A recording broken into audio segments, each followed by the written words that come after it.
This is 5 on your side at 10. Focused on you. One day after the Francis Howell School Board voted to remove Black History electives from its school curriculum, some students, parents, and community leaders are demanding answers. Good evening, everyone. I'm Kelly Jackson. And I'm Brent Solomon. Francis Howell School Board members made their decision during a heated meeting last night. New tonight, 5 on your side's Robert Townsend is getting answers from the school board president. The Francis Howell School Board's decision to remove Black History and Black Literature electives from the high school curriculum has touched off a firestorm.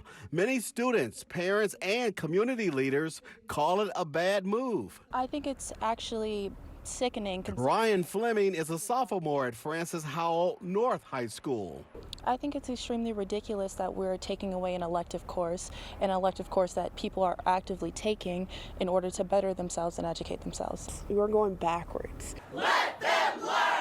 Despite that fiery demonstration and hearing from fuming parents Thursday night, the board still voted 5-2 to drop the 2 Black-related electives from the curriculum at its 3 high schools. A total of 100 students were enrolled in the classes.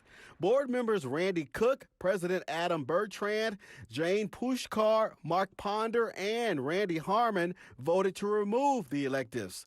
Janet Stiglich and Chad Lang voted to keep them. They didn't share what it was about the curriculum they had a problem with. In a statement sent to 5 on your side, President Adam Bertrand said the board voted to rescind approval of the academic standard titled Social Justice Standards, the Teaching Tolerance Anti-Bias Framework, as published by Teaching Tolerance, a project of the Southern Poverty Law Center. Bertrand says he feels the national organization calls parents involved in education a hate group, and that's why he voted to remove the electives. He says many on the school board signaled to the district they would support bringing the courses back after removal of the controversial standard.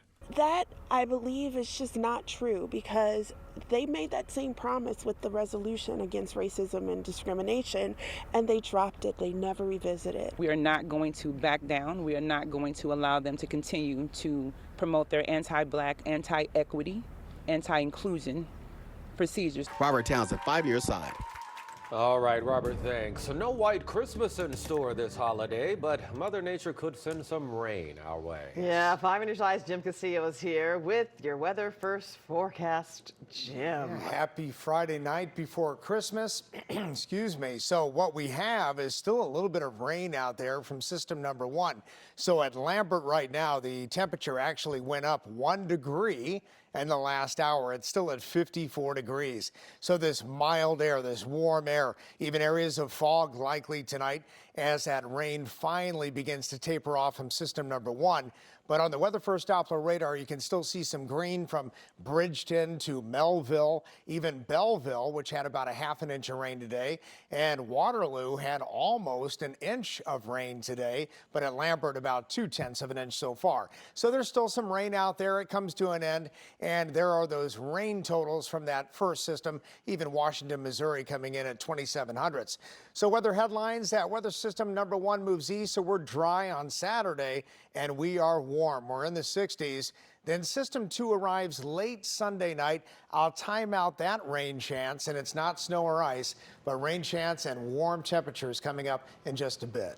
All right, Jim. Right now, all eastbound lanes of Interstate 70 at Jennings Station Road are closed after a truck rolled over on the highway. The Missouri State Highway Patrol says there are injuries involved in the 3-car crash, but no fatalities.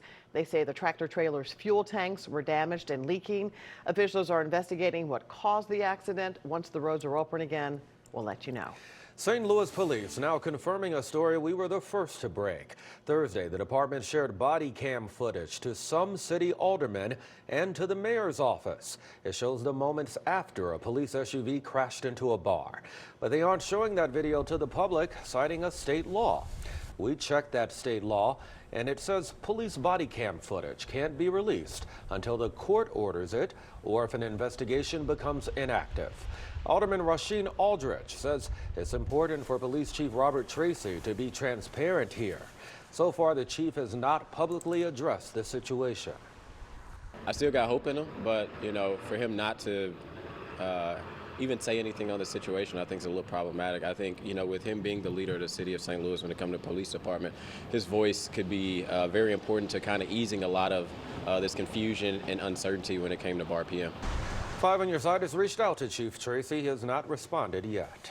Today, animal welfare advocates demanded justice in St. Charles for the death of a family's pets that were under the care of a sitter earlier this year.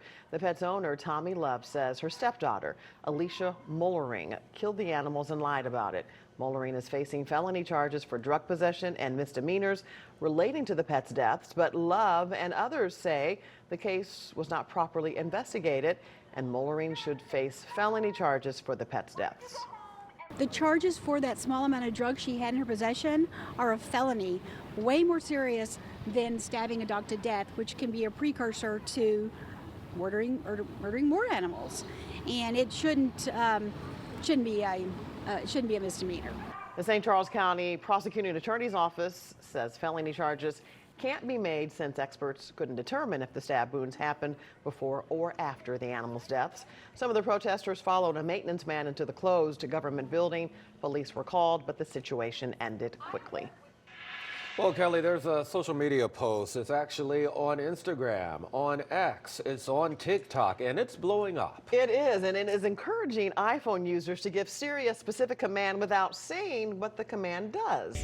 And Allred verifies. Tens of thousands of interactions to posts like these. Say 112 to Siri, thank me later. Let's verify. What happens when you say 112 to Siri? Our sources, the U.S. Department of State, the St. Louis County Police Department, and Jefferson County 911 Dispatch. In the comments below a couple of these posts, people are saying the command makes Siri call 911. So we came to the Jefferson County 911 Dispatch Center to try it. It's telling me there's an emergency call. 911, what's the address of the emergency? Hi, Rich. It worked. We were surprised. There was 3 of us standing there and we're like, okay, it really works. This is crazy. I found out, according to the U.S. Department of State, that at least 44 countries use the digits 112 as an emergency number. But these posts tell you to try it, not knowing what's going to happen. And if you hang up on 911, it's still considered an emergency. We call them back, and then if they answer, we ask them if there's an emergency.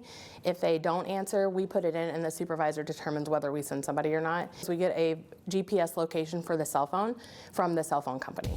Pranking 911 can also get you charged with a misdemeanor. We can verify if you say 112 to Siri, your phone will call 911. While the information spreading online does in fact make Siri call 911, the post is misleading and meant to prank emergency responders. If you see something you want me to verify and possibly warn people about, email me. The address, verify@kstk.com. I'm Ann Allred, 5 on Your Side. And still ahead, running out of places to go. Why those who work with the homeless are ringing the alarm now that winter is here. Help before the holidays, a look at a job fair today for nursing home workers let go after their facility suddenly closes.